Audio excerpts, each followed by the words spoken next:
vienas iš keistesnių dalykų yra tai, kad lietuviai geria medžių sultis.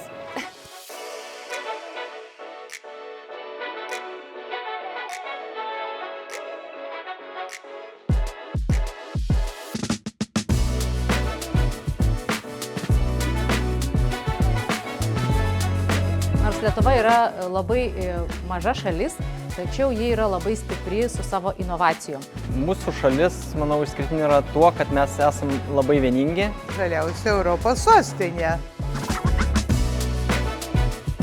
Manau, aplankyti Kuršių neriją. Čia parekomenduočiau aplankyti Senamiestį, aplankyti Trakus, kur yra tikrai labai skanūs kibinai. Būtinai aplankyti Aušros vartus. Birštonas, labai graži miesta.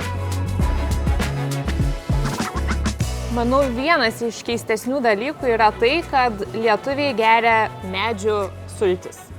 Tai yra sula. Man tai yra keisčiausia, kaip per Jonines žmonės ieško paparčių žiedo. Vėlinės ir vėlinių metu visos kapinės nušvinta begalė žvakučių šviesomis.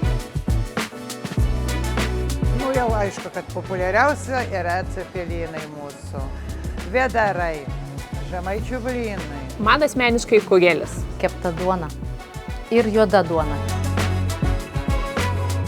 Atvykstant į Lietuvą reikėjo ir kad būtų priimtos, tai reikia būtinai pagerbti lietuvišką kultūrą. Atvykstant į Lietuvą reikėtų žinoti šiuos žodžius. Ačiū, labas ir iki.